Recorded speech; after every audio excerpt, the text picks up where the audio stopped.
Olá, paz do Senhor para todos, sejam bem-vindos aqui ao canal A Voz que Clama no Deserto e a mais um quadro que é Estudando Juntos, onde estaremos aqui conhecendo o conteúdo da lição da próxima aula que estaremos tratando em sala de aula no que diz respeito à classe dos adultos, tá bom?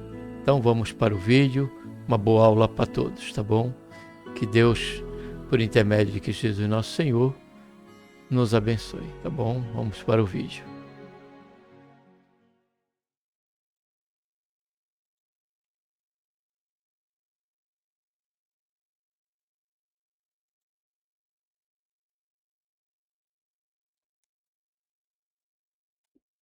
Gostaria de estar saudando a todos com a gloriosa paz do Senhor Jesus. A Ele seja a honra, a glória e o louvor, e também a nossa gratidão por tudo quanto o Senhor tem feito em nossas vidas. E pela expectativa, que temos da sua volta também. Quero dar um bem-vindo a todos quantos estão aqui chegando no canal. Se você ainda não é inscrito, faça isso, se inscreva. Aqui eu não tenho a intenção nenhuma de motivar você a dar o like, a fazer comentário. Isso é uma liberdade que você tem, se você sentir a questão tanto de um como de outro. Porém, a inscrição seria interessante e importante para você, porque meu intuito aqui é nós estarmos juntos, refletindo na palavra de Deus. Mas ainda assim, louvado seja Deus, e eu quero aqui agradecer mais uma vez por mais 2 inscritos no canal. Estamos chegando ao número de 158 inscritos, né? No outro vídeo eu agradeci aí já pelo número de 156, né, que adentrou o canal aí. Agora mais 2 irmão, não sei se é irmão ou se é irmã, né? Mas independente, eu quero agradecer a vocês, agradecer a Deus pela vida de vocês, agradecer em segundo lugar a vocês, e que esse canal venha a ser uma bênção, um canal de bênção para você, tá bom? Que o Espírito Santo ele venha falar com você, venha confirmar tudo aquilo que aqui nós tratamos, porque tudo que fazemos aqui sempre reforço e sou recorrente nessa afirmação de que somos totalmente dependentes de Deus aqui em tudo. Aqui eu sou um aluno juntamente com você, tá bom? Estamos aqui dentro do quadro estudando juntos. Vamos estar conhecendo mais o conteúdo da lição, dessa feita lição número 5, que tem como tema Cristo entre os filósofos, o Deus desconhecido se revela. Tá bom? A imagem aqui é apenas uma representatividade, tá bom? Não quer dizer que Cristo seja esse Cristo que está ao centro, né? Cabeludo, barbudo, mas representando aqui somente para dar ênfase à questão ao tema, tá bom? Tomamos cuidado com isso, por isso que eu gosto de deixar esse aviso aqui para vocês. Aqui isso é apenas uma representação, tá bom? Barbudo ele seria, se tinha o cabelo comprido, na questão do nazireu, né? Isso aí a gente não podemos afirmar, porque nós sabemos que não existe imagem, né? Revelada do Senhor Jesus, mas dado o fato a questão do nazireu, na questão também dos judeus, né, usar barba, né, Deus até tinha uma ordem na lei para não cortar a barba, mas deixá-la crescer, né, então logo, diante dessas questões culturais, ainda dentro desse abismo, é que nós podemos aí considerar aproximadamente essa imagem aí do Cristo ao meio, dos filósofos aí, trazendo aí somente uma ênfase, né, uma realidade com respeito ao tema, tá bom? O tema central, que vale a pena sempre cada lição lembrarmos, deste terceiro trimestre, é a Igreja dos Gentios, da chamada missionária à consolidação do Evangelho entre os povos. E essa lição agora estaremos aí conhecendo, né, alguns filósofos, né, algumas linhas filosóficas que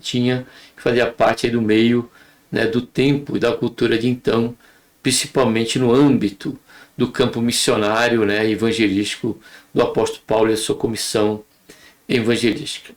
Para tanto, vamos estar orando, como é de nosso costume, antes, né, para podermos depois entrarmos nos pontos da lição, tá bom?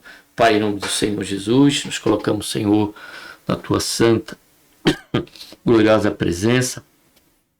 Pedimos perdão, Senhor, dos nossos pecados. Queremos te agradecer por tão grande salvação, por esse momento que aqui, também pela expectativa, Senhor, que temos de qualquer momento, Senhor Jesus, há de vir nos buscar, para que onde o Senhor estiver também estejamos juntos. Enquanto aqui estamos, carecemos da tua direção, da tua bênção, da tua graça, sabedoria, Pai, que vem do alto, e que o Senhor venha falar conosco através, Senhor, deste conteúdo. Em nome do Senhor Jesus, e que domingo, né, estejamos nos esforçando para estar em classe de aula e nessa mesma total dependência do Senhor, termos a fé e a convicção de que o Senhor também haverá de abrir mais o nosso entendimento e nos dar compreensão do que o Senhor quer de nós, dado esta lição que tem como tema nessa quinta lição, que é Cristo em meio aos filósofos,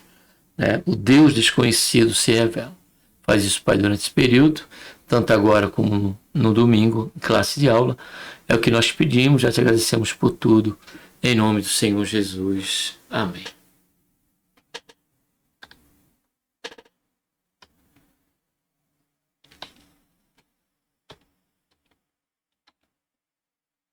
O texto áureo diz: mas Deus, não tendo em conta os tempos da ignorância, anuncia agora a todos os homens, em todo lugar, que se arrependam.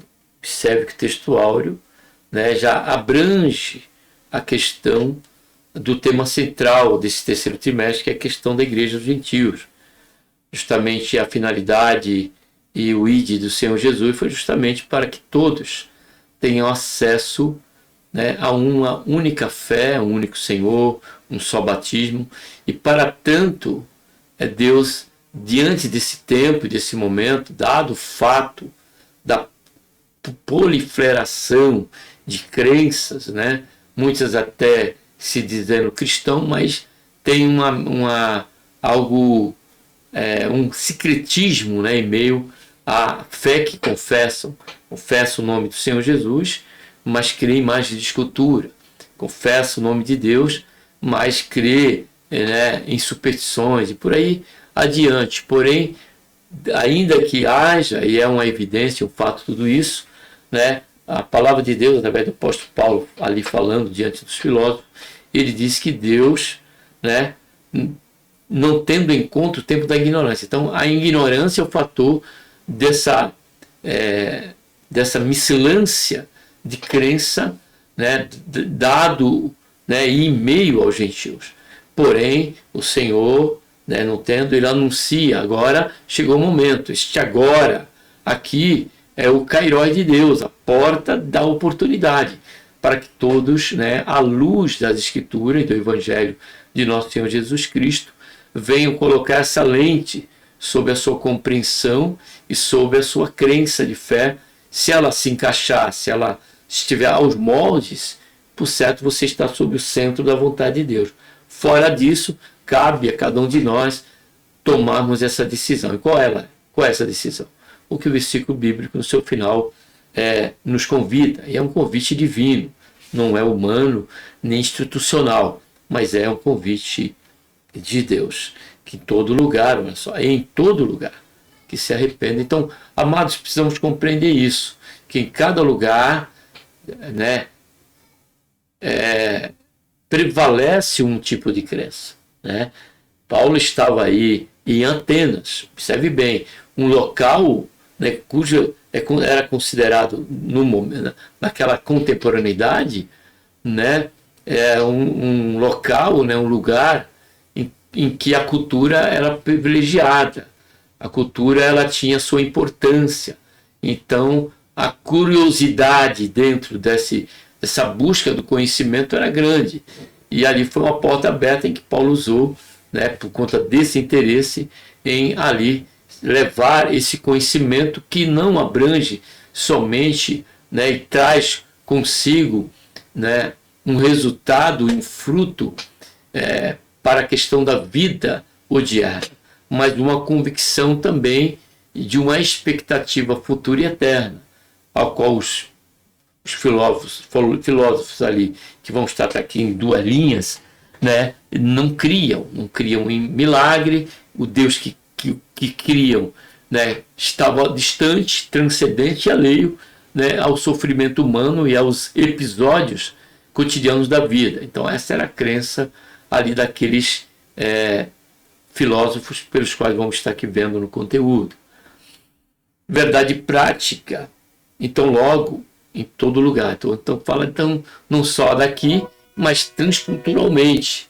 E nós vamos aprender com Paulo como agir diante dessa realidade. Verdade prática diz: a obra evangelística floresce quando o coração, sensível ao Espírito, discerne os tempos e proclama com ousadia a graça salvadora de Cristo. Nós vimos nas lições que antecederam, né, a lição 5, né, a questão sempre a direção de Deus, a capacitação do Senhor para esta obra temos que estar sobre este fundamento e também sobre essa direção em todos os momentos deste trabalho e desta missão que o Senhor delegou para cada um de nós, para a sua igreja. Leitura bíblica em classe, Atos 17, 15 a 20, 30 a 32, que diz: e os que acompanhavam Paulo o levaram até Atenas. Essa cidade tinha uma cultura, prevalecia uma grande cultura ali, né, de conhecimento também, por conta do próprio Alexandre o Grande, né? E recebendo ordem para que Silas e Timóteo fossem ter com ele o mais depressa possível, partiram. Enquanto Paulo os esperava em Atenas, o seu espírito se comovia em si mesmo, vendo a cidade tão entregue à idolatria. De sorte que disputava na sinagoga com judeus e religiosos. Olha só. Religiosos fala de um leque, né, de crenças. E todos os dias na praça, com os que se apresentavam. E alguns dos filósofos epicureus, estoicos, contendiam com ele. Uns diziam: que quer dizer este paroleiro? E outros: parece que é pregador de deuses estranhos, porque ele anunciava a Jesus e a ressurreição. Dado o fato desse cerne, que era a pregação de Paulo, e por ele não crer na questão da ressurreição, eles consideraram, né, e adjetivaram aí a Paulo como paroleiro, né? Paroleiro, né? E tomando-o, levaram ao Areópago, dizendo: poderemos nós saber que nova doutrina é essa de que falas? Então esse Areópago era um lugar até aberto, uma praça onde ali se sentavam, né? E ali se conversavam sempre sobre, né, conhecimentos, filosofias, né? A questão com respeito à questão da vida, né? A visão de mundo. Versículo 20: pois coisas estranhas nos traz o duvido. Queremos, pois, saber o que vem a ser isso. Aí, versículo 30 a 32, diz: mas Deus, não tendo em conta, que já é uma conclusão, a partir do momento que ele tratou ali Paulo do Deus desconhecido, que possivelmente estariam vendo nos pontos que se seguem, conteúdo que se segue. Mas Deus, não tendo em conta os tempos da ignorância, anuncia agora a todos os homens, em todo lugar, que se arrependam. Porquanto tem determinado um dia, aqui já é o Zemã de Deus, né? Que tem no hebraico. Tempo determinado fala, né, de um tempo Zemã de Deus, que Deus estabeleceu para isso. Portanto, determinado um dia, porquanto tem determinado um dia, em que com justiça há de julgar o mundo, por meio do varão que destilou, e disso deu certeza a todos, ressuscitando-os do morto. E como ouviram falar da ressurreição dos mortos, uns escarneciam, né, a Paulo e a Silas, e outros diziam: acerca disso te ouviremos outra vez. Porém, o contexto bíblico mostra que muitos também, né, acabaram se convertendo, né, sendo eles filósofos, ao cristianismo. Tanto uma mulher, se eu não me engano, também, a gente vai ver aqui na sequência do conteúdo.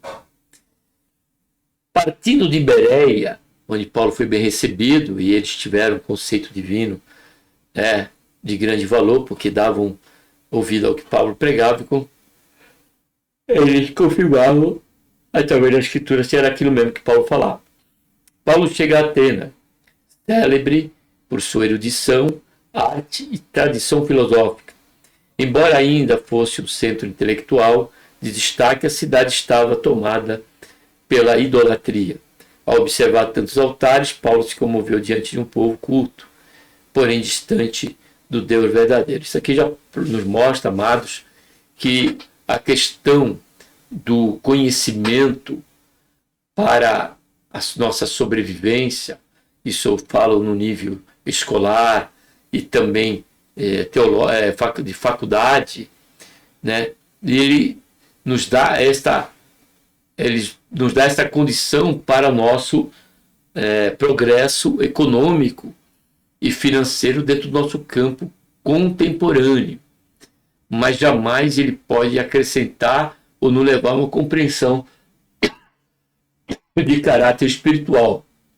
Pelo contrário, promove até a confusão, né, em nossa questão de crença, como era o caso, né, que se dava aí o resultado desta cidade pelo número, né, e o secretismo que havia ali naquele lugar. Tudo isso prova que o conhecimento ele tem a sua importância dentro do campo contemporâneo para a questão do progresso e para a questão econômica nossa no que diz respeito ao nosso dia a dia, porém não jamais na questão espiritual, porque as coisas espirituais entende pelo Espírito de Deus, né? Pelas coisas espirituais. Ao observar tantos altares, Paulo se comoveu diante de um povo culto, porém distante de Deus verdadeiro, cheio do Espírito Santo. Ele discerniu que por trás da sabedoria humana havia corações carentes de salvação. É nesse contexto que o apóstolo anuncia Cristo entre os filósofos, revelando Deus até então desconhecido. Primeiro ponto, contexto histórico, cultural e religioso de Atenas. Então aqui, os pontos que se seguirão aqui nesse ponto, tanto subponto 1, 2, 3, estarão em conceito, né, cultural e religioso de Atenas, haja vista que e a compreensão que precisamos ter, amados e queridos irmãos, amigos e ouvindo a palavra de Deus, de que há um abismo, tudo isso aqui é um abismo histórico, abismo cultural e abismo religioso, porque nós estamos falando de milênios, né, atrás, né, que nos antecederam, dentro dessa área e desse lugar. Atenas, o centro intelectual marcado pela idolatria. Quando Paulo chegou a Atenas, por volta do ano 50, depois de Cristo, a cidade ainda exercia enorme influência cultural e intelectual, apesar de sua pouca relevância política sob domínio romano. Berço de filósofos como Sócrates, Platão e Aristóteles, Atenas destacava-se pelas artes, poesia e filosofia. Contudo, por trás de sua sofisticação, havia uma religiosidade profundamente idólatra e politeísta, ou seja, de muitos deuses, né? Lucas registra a relação de Paulo, que se comoveu ao ver a cidade entregue à idolatria. O início da evangelização na sinagoga. Como era de seu costume, Paulo iniciou sua proclamação do evangelho na sinagoga, dialogando com os judeus e gentios temente a Deus. Esse método seguia o princípio apostólico de anunciar o evangelho primeiro judeu e também ao grego, como ele reporta em Romanos 1,16, também Atos 17,2. Ainda que a comunidade judaica em Atenas fosse pequena, ela oferecia uma base inicial para a exposição da Escritura e a apresentação de Jesus como o Messias prometido. A sinagoga permanecia assim como espaço estratégico para o anúncio do Evangelho, que eram os primeiros passos, né, que Paulo lhe dava. A proclamação do Evangelho na Ágora, que vamos saber e conhecer, que era tipo uma praça, né? Além da sinagoga, Paulo levou o Evangelho à Ágora, a praça pública onde se concentrava a vida social, política e intelectual da cidade.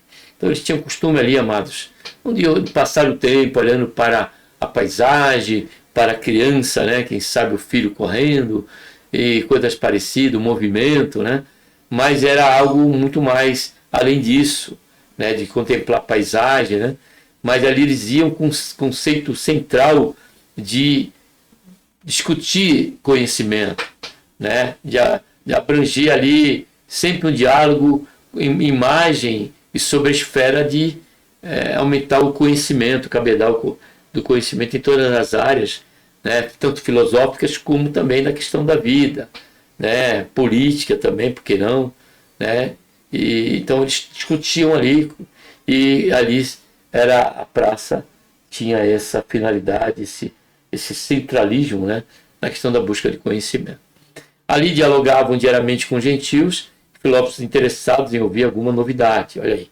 Esse movimento revela que o evangelho não se restringe ao espaço religioso, mas deve alcançar o coração da sociedade. É claro que a importância congregacional sobre duas esferas, né? A primeira, que é fortalecimento da coigonia, né? Tanto na questão da coigonia, mas também na questão do aperfeiçoamento dos santos, né? Justamente para o cumprimento, né, do trabalhar de Deus através da igreja para o trabalho também evangelístico. Aí já vamos para a segunda esfera, né, que é a questão da igreja sair das quatro paredes para evangelizar, e um dos locais, né, que como alvo dessa evangelização tem que ser também a praça pública ainda nos tempos odiernos nossos, tá bom? Aí o importante, eu quero aqui só ressaltar a importância aqui, ó, mas deve alcançar o coração da sociedade. Então, o objetivo da igreja não é buscar encaixar a política, a cultura, né, a palavra de Deus, mas não, levar a palavra de Deus para alcançar corações e não querer trazer o conhecimento do mundo, a ter intelectualidade do mundo, ou dos homens, né, pela razão, e buscar trazer para acrescentar ao conhecimento da igreja, de maneira alguma, mas fazer uso pela sabedoria e pela direção do Espírito Santo, né, em levar aos corações dessas pessoas um conhecimento que sobressai, né, de forma incomensurável, que é o conhecimento da salvação, né, conhecimento da palavra de Deus. Segundo ponto, os filósofos epicureus e estoicos. Agora vamos tratar, primeiro ponto, está o epicureu, segundo o estoico. Eu trouxe algo aqui para vocês além da lição, tá bom? Para a compreensão desses dois desses dois campos filosóficos que era da época, quanto tantos outros. Mas o que Paulo deparou foi com esses. Os epicureus, o prazer como finalidade da vida. Entre os que confrontaram Paulo em Atenas estavam os filósofos epicureus, seguidores de Epicuro. Eles defendiam o prazer como bem supremo, entendido como ausência de dor e sofrimento. Eram materialistas e negavam a providência divina, admitindo a existência dos deuses apenas de forma distante, ou seja, que os deuses era de longe, estava sempre longe, né? Distante e diferente da vida humana. Para eles, a morte representava o fim de tudo, o que justificava uma vida voltada à satisfação imediata do desejo. Essa visão colidia frontalmente com o Evangelho, que afirma com a responsabilidade moral presente e a realidade da vida eterna. Então vamos ler aqui, importante ler 15 de 1 Coríntios, capítulo 15, versículo 32.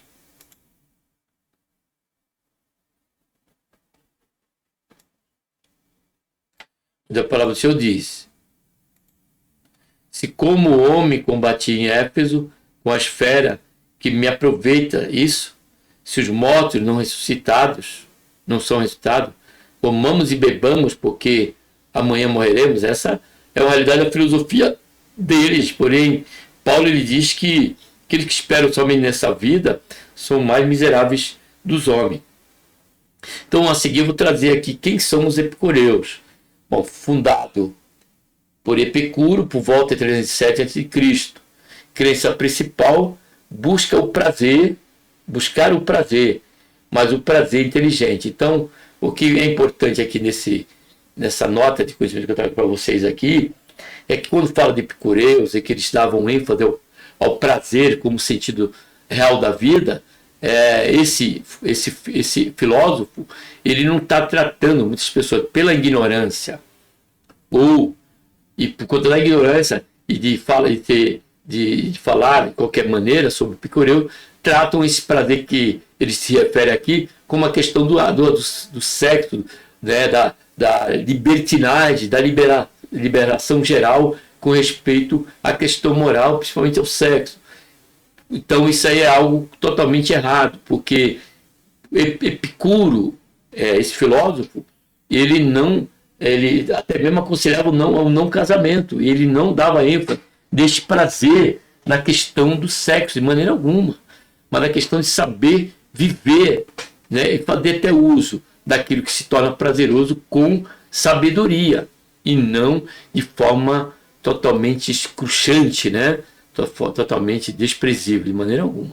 Tá bom? Então aqui fica essa pauta para entender a questão da busca do prazer aqui pelo qual Epicuro está se referindo. E não é a questão da porta aberta à liviandade, de maneira alguma. Tá bom? Ideia-chave: prazer, ausência de dor, olha aí, que era a ausência de dor, e a questão, né, da alma também, do equilíbrio da alma. Era nesse sentido que ele se referia ao cerne do prazer. A ausência de dor, para Epicuro, o maior prazer é ter o corpo sem dor e a mente sem medo, se referindo aí à esfera da alma. Não é festa todo dia. Amizade é tudo. Viver em comunidade pequena, com amigos, conversando, estudando, isso traz felicidade. Isso é tudo a esfera do epicureu, né? Sem medo dos deuses e da morte. Os deuses existem, mas não se metem com a gente. São transcendentes, né, que eles entendiam. E a morte não é nada, porque quando ela chega, você já não existe. Simplicidade, comer bem, ter abrigo, ter amigos. Luxo e poder trazem mais ansiedade do que prazer, né? Olha só aí o ponto de equilíbrio que dessa filosofia trazia. E era um meio até de algemar a muitos, né? Fase típica deles era: não estragues o que tens, desejando o que não tem. Então fica aí essa nota abrangendo aí, né, esse estudo para você aí, tá bom, meu amado e querido irmãos, amigos e ouvindo a palavra de Deus. Não é que nem a sabedoria do irmão Sabino não, tá?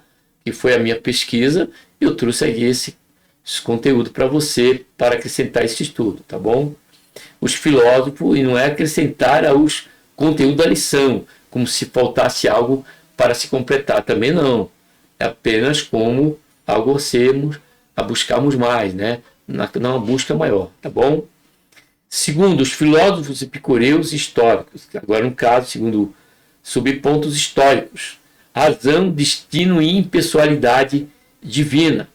Então aqui eu preciso parar para a gente conceituar, né, ter esse conceito de que observe que até no meio dos filósofos havia divisão de crença na questão do sentido para a vida, que era isso que eles buscavam. Nesse cerne, nesse afã, né, havia várias correntes filosóficas.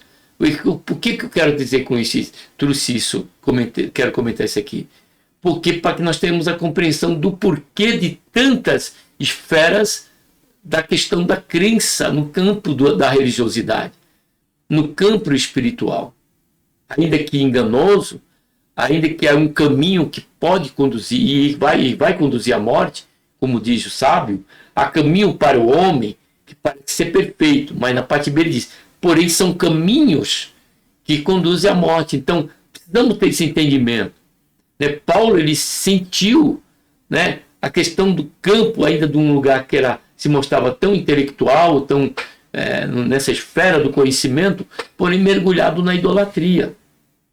Então precisamos entender isso, que se na área do conhecimento existem tantas mentes e tantas vertentes do conhecimento, dependendo de cada tema, também não é diferente na questão espiritual, por conta da realidade de tantas coisas. Então cabe a mim e a você, meu amado e querido, ouvir da palavra de Deus. Se você aceita esse convite meu e aqui do canal, é você centralizar tudo isso e passar sob o crivo das Escrituras, né? Porque há pontos, tanto dos epicureus como há pontos dos estoicos, que até coincide com algumas questões da palavra de Deus, né?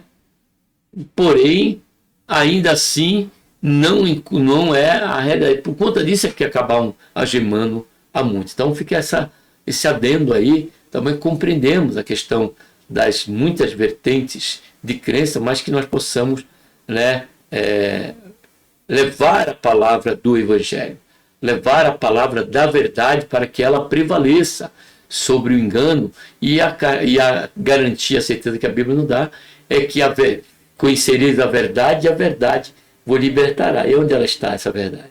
No Evangelho. Em pregarmos o Evangelho de nosso Senhor e Salvador Jesus Cristo. Amém? Então, os estoicos, destino e impessoalidade divina, também dialogavam com Paulo, os filósofos estoicos, seguidores de Zeno, valorizavam a razão, a virtude e o autocontrole. Olha aí.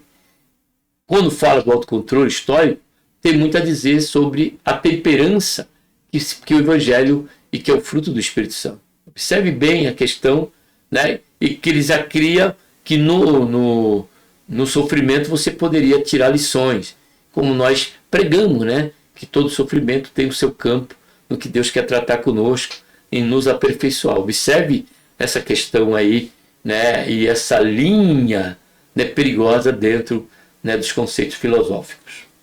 Valorizam a razão, olha aí, a virtude e o autocontrole, defendendo que o homem deveria submeter-se ao destino e controlar as emoções. Embora crescem em uma divindade, concebiam Deus não como um ser pessoal, mas como uma força impessoal que permeava todas as coisas. Eram panteístas e fatalistas, negando tanto a ressurreição do corpo quanto a imortalidade individual da alma, posição que se opõe diretamente à fé cristã. Então tá aí, quem são os estoicos? Fundador Zenão de Cítio, por volta de 300 a.C., ele vieram antes dos epicureus, amém? Depois de 7 anos é que surgiu a filosofia, né? Uma vertente aí filosófica, né? Depois dos estoicos. Crença principal, viver de acordo com a razão e a natureza. A ideia-chave era: controle o que você pode. Tem duas coisas na vida: o que depende de você e o que não depende. O sofrimento vem de querer controlar o que não depende.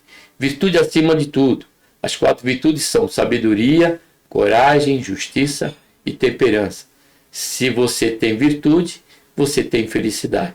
Aceitar o destino é outra ideia-chave. Acreditavam numa natureza, um logos que governa o mundo. O sábio aceita o que acontece sem reclamar. Emoções não é reprimir sentimento, é não deixar paixões descontroladas dominarem a razão. Frase típica deles era: não são as coisas que nos perturbam, mas a opinião que temos dela. Epicteto era esse pensador dentro do campo. Meu Deus, estoico. Um susto aqui agora. Então esse aqui fica para vocês também, esse ponto, né? Agora vamos falar que já estou objetivos, né? Tanto de um como de outro. Objetivo: viver com virtude e dever. Da parte do Epicureu, viver com prazer e paz. 2, sofrimento: aceitar e usar para aquecer. Epicureu: evitar ao máximo. Emoções: controlar pela razão a emoção. Epicureu: evitar o que gera perturbação. Sociedade: dever com o mundo e com os outros. No caso do Epicureu, pequeno ciclo de amigos. Curiosidade: romanos chamavam de epicureus quem só queria comer e beber, mas Epicuro mesmo vivia de pão, água e queijo com os amigos.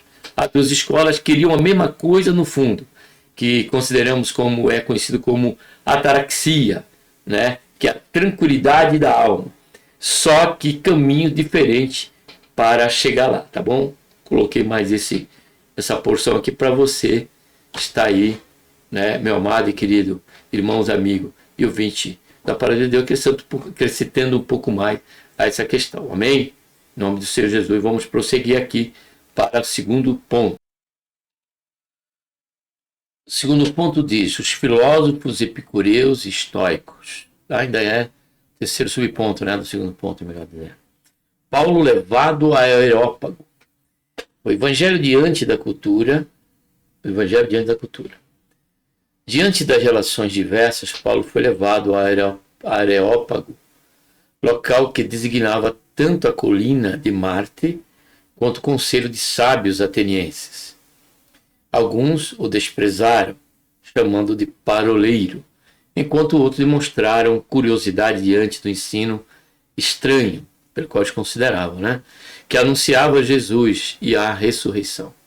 Esse episódio nos ensina que devemos estar preparados para apresentar a fé cristã em contextos intelectuais e culturais desafiadores, sem diluir a verdade do Evangelho. Então, aquela questão que nós comentamos, né, amados?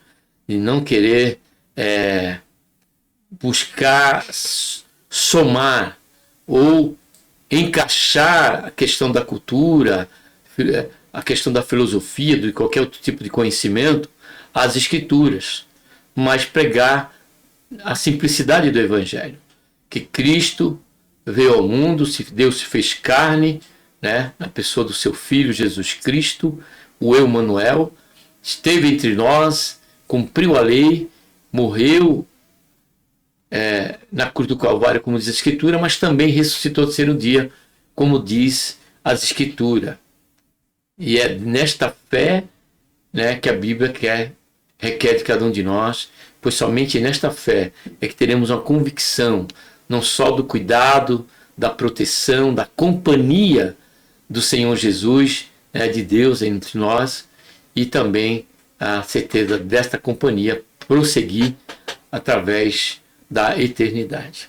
Observe que na questão dos epicureus, Jesus ele chamou seu discípulo também de amigos, né? Não chamo mais de servo, mas de meus amigos. Então, aí são alguns pontos que eu estou tocando, né? Para vocês verem que alguns conceitos filosóficos, até hoje, no nosso dia, podem estar aí trazendo alguma relevância, ou tendo alguma relevância, por conta desta semelhança, né, com alguns conceitos que a Bíblia nos traz. Porém, precisamos compreender isso. Aqui está, podemos chamar isso aqui do campo, né, na área da faculdade, né, em que vai ter esse confronto aí na questão intelectual, religiosa, ou da fé, né, como muitas faculdades, né, são de origem do catolicismo romano, e ali, com certeza, o que vai prevalecer é a teologia, né, de Roma, né, e não a teologia de Cristo ou dos apóstolos. Tenhamos essa consciência e vemos agir como Paulo, né, buscando tomar algum ponto desse conhecimento e trazendo ele à luz da verdade de Cristo, para o qual Paulo usou ali no que diz respeito ao altar do Deus desconhecido. Amém? Isso tudo é um desafio, porém serão vencidos quando nos mantivermos sob a dependência da direção e da graça que o Senhor nos dá, para assim fazermos e obtermos êxito, né, diante desta missão evangelística dada para cada um de nós, para o seu povo, para a sua igreja. Terceiro ponto, o discurso de Paulo no Areópago. Observação cultural como ponto de contato com o Evangelho. O discurso de Paulo no Areópago representa um dos encontros mais significativos entre o Evangelho e a cultura helênica. Com sabedoria e sensibilidade espiritual, o apóstolo não inicia com ataques, mas constrói pontes, revelando como a verdade de Deus pode ser anunciada com firmeza e respeito em ambientes culturais adversos. O apóstolo inicia o seu discurso reconhecendo a religiosidade dos atenienses e menciona um altar dedicado ao desconhecido. Então Paulo ele toma a esfera do Deus desconhecido por não ter imagem, só tinha um altar, mas não tinha imagem, apenas uma descrição ao Deus desconhecido. Paulo usou aí, com muita graça e sabedoria de Deus, né, esse local e se centralizou aí para mostrar aquele Deus que eles chamavam de desconhecido, que era o Deus único que eles deveriam conhecer e que somente Ele é Senhor dos senhores, Rei dos reis, o único Deus e o único Senhor. O apóstolo inicia o seu discurso reconhecendo a realidade, tá? Em vez de confrontar diretamente a idolatria, utiliza esse elemento cultural como ponto de partida para anunciar o Deus verdadeiro. Lógico, logo, amados, compreendemos que a cada crença humana vai haver pontos que podemos estar fazendo uso dele, né? Por isso precisamos ter um conhecimento, né? Paulo, ele era um estudioso, ele tinha um conceito de alguns filósofos, ele também usou esses conceitos que ele tinha justamente para usar nesse momento de uma persuasão em misericórdia desses homens com respeito a eles crer no evangelho que aconteceu, né? Observe que tudo isso, e o que me chamou a atenção nesta lição, amados, foi que Paulo, nesse discurso e todo esse episódio, foram rendidas, por incrível que pareça, duas almas. À luz do nosso entendimento, pelo que a Bíblia diz, pelo menos dois homens ali, um filósofo e uma moça também, uma mulher, que não era pouca coisa, porque as mulheres que se assentavam à praça, juntamente com os filósofos, tinha que ser alguma mulher de nível elevado e honrado, e essa mulher, ela acabou também se convertendo ao cristianismo, que vamos ver a seguir.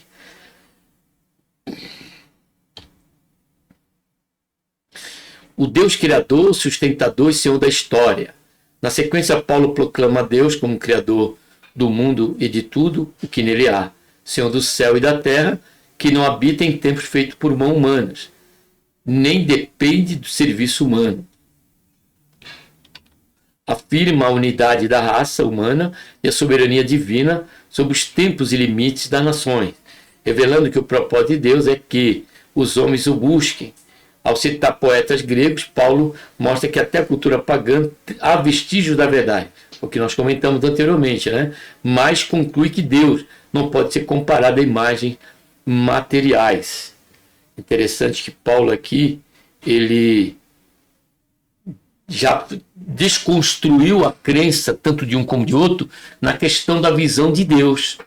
Ele já deixou claro que Deus, ainda que ele seja transcendente pela sua grandeza e soberania, ele também era um Deus emanente, um Deus que se preocupava, um Deus que em tudo teve o seu início e que governa, né, e que diante dessa realidade cabia a eles, né, e a cada um de nós, né, dentro dessa compreensão, né, nos voltarmos para o Senhor, reconstruirmos, né, os alicerces da nossa fé, se porventura os alicerces estiver sobre um terreno arenoso, né, como disse o Senhor Jesus, mas que ele esteja sobre a rocha, que é o Senhor Jesus, né? Amém? Por último, o chamado ao arrependimento e anúncio do juízo. Paulo encerra o discurso com um chamado direto ao arrependimento, afirmando que Deus agora ordena que todos se arrependam, pois estabeleceu um dia, né? Como eu já falei, esse dia determinado por Deus, que Deus estabeleceu, chama-se o tempo Zemã, um tempo determinado, né? Em que julgará o mundo com justiça por meio de Jesus Cristo, confirmado pela sua ressurreição. A reação mista, alguns zombam, outros desejam ouvir novamente, e poucos creem, entre eles está aí, ó, como eu queria chamar a atenção de você, Dionísio e Damares. O discurso do apóstolo no Areópago ensina que o crente deve anunciar o evangelho com coragem, fidelidade, respeito, sensibilidade cultural, amados, sem abrir mão da verdade central da fé. E acrescentaria aqui, a este final desta leitura desse conteúdo, né, não se preocupar, amados, com o quanto serão alcançados pelo Senhor. A palavra do Senhor diz que uma alma vale muito mais, tem valor muito mais acima de que o mundo todo. Do que vale perder a alma, a salvação e ganhar o mundo todo. Então, logo, aqui foram, pela leitura bíblica desse texto de Paulo em Atos, nós vemos ali duas pessoas, duas almas, que a Bíblia deixa clara ali que eles creram no Evangelho de Paulo, né? E se converteram ao cristianismo, que foi Dionísio e também esta mulher chamada Damares. Oxalá tenha havido outro, mas pelo menos deixa claro para nós que o trabalho nosso nunca será em vão e que o fato de ser aqui, se assim tivesse sido ou fosse a questão de duas almas, amados, está dentro do controle de Deus, está dentro dos desígnios de Deus, essa questão de quantos serão convencidos ou não pelo Espírito Santo do pecado, da justiça e do juízo. Nós não estamos, Deus não nos delegou, né, esta vocação do ID, né, e também com isso nos deu qualquer prerrogativa quantitativa. Queremos saber quantos foram salvos, quanto deixou de ser, ainda que em Atos revele alguns números totais, mas ainda assim não mostra a questão dessa razão. Como muitos, alguns, infelizmente, abrindo aqui um parente agora, fazem no final do culto, pelo famigerado apelo, né? Quando não falam nem de arrependimento, como Paulo falou, Jesus é o centro da mensagem daquela pessoa, aquele pregador, daquela pregadora, né? Como também a ressurreição e a questão da necessidade de arrependimento, como foi o Paulo. Paulo pregou o evangelho, se mostrou fiel, né, e corajoso com respeito a estar no meio dos intelectuais, e ele não se intimidou, mas pregou o evangelho e chamou ao arrependimento, como fez Daniel diante do rei Nabucodonosor. Também, quando foi revelada a questão do sonho que ele teve, também ele disse, Daniel tanto chamou Nabucodonosor como Nabolido ao arrependimento. E aí aqueles que pregam e não fazem, não traz qualquer esfera no teor da sua pregação, essa questão da centralidade de Cristo e do pecado, as consequências e a necessidade do arrependimento, e depois vem com o famigerado apelo somado ainda, né, a questão de ficar contando, 10, tem mais uma, 12. Nós, como igreja, não precisamos estar preocupados com quantidades de quantos são salvos. Isso aí pertence a Deus. Está dentro do controle, está dentro do alcance daqueles que Deus já estabeleceu, né, através da sua onisciência. Deus sabe. Tanto é que ele disse, ir e pregar o evangelho. Só isso que nós temos que fazer. Crendo que o Senhor vai salvar, crendo que o Senhor vai restaurar muitas vidas. Uma hora pode ser até 3.000, outra hora pode ser 100, 250, 10. Não importa, amados. O que importa é cumprirmos o ídolo do nosso Senhor e Salvador Jesus Cristo. Seja nos valados, seja nos lugares pobres, humildes, de pouca cultura, como seja também em meio aos intelectuais, em meio aos conceituados do nosso tempo e da sociedade. O que importa é que o Evangelho seja pregado e que o nome do Senhor Jesus venha a ser glorificado por cada vida que passe a se arrepender e passe a ser participante do aprisco do Senhor, como também o Senhor será glorificado contra aqueles que vão resistir. Porque a misericórdia do Senhor se mostrou àqueles homens. E o fato deles negarem, isso só vai trazer a exaltação, né, ao nome do Senhor pela oportunidade dada. Foi dada a oportunidade.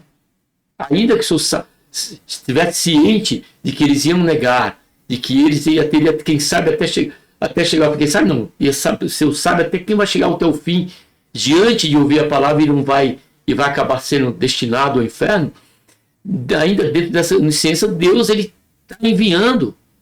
Deus falou, fala para esse e para esse aqui não, que isso aqui já... Não, todos, pregar o evangelho a toda a criatura. Aquela que crê, for batizada será salvo. A que não crê será condenado. Isso cabe somente, pertence a Deus saber quantos, né, e qual é esse número. Louvado seja, engrandecido seja o nome santo do Senhor. Amém?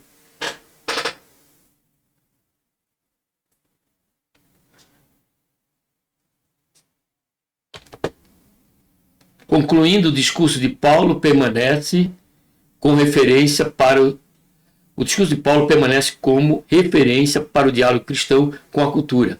parte da realidade do ouvinte, reconhece os sinais de verdade presentes na sociedade e com fidelidade conduz à revelação de Deus em Jesus Cristo. O Evangelho demonstra ser capaz de dialogar com qualquer filosofia sem perder seu poder de confrontar consciências e chamar todos ao arrependimento e à fé no Cristo ressuscitado. Assim foi com Paulo, assim foi com Estevão, também em meio aos cultos judeus da elite, né? Ainda assim prevaleceu, né, a fidelidade, coragem e fidelidade às Escrituras, como demonstrou também Estevão e tantos outros. Amém? Como também Daniel. Que Deus, por intermédio de Cristo Jesus, nosso Senhor, nos abençoe. Um abraço a todos e vamos estar aí agora orando para o final. Amém? Pai, em nome do Senhor Jesus, te colocamos, Senhor, na tua santa, gloriosa presença. Pedimos, Senhor, perdão do nosso pecado. Queremos, Senhor, te agradecer por mais este momento, por mais essa oportunidade. Estamos aqui conhecendo mais um conteúdo, Pai, da lição dominical. Seja conosco, Pai, cada um daqueles que vão estar tendo essa preocupação, dando esse valor, e estar próximo domingo, Pai, na escola dominical, aprendendo um pouco mais, Senhor, sobre esse conteúdo. Mas fala conosco também, Pai, não só aqui, mas durante esse percurso, até o domingo, que o Senhor encontre em nosso coração essa disposição de coração, por certo, Senhor, de nos falar e nos dar esta graça, essa sabedoria pela qual teve Paulo, Estevão e tantos outros que foram fiéis, corajosos, se manteram na íntegra, a verdade do Senhor. Faz isso, ó Pai, e do Evangelho. Faz isso, Pai, é que nós pedimos e já te agradecemos por tudo em nome do Senhor Jesus. Amém.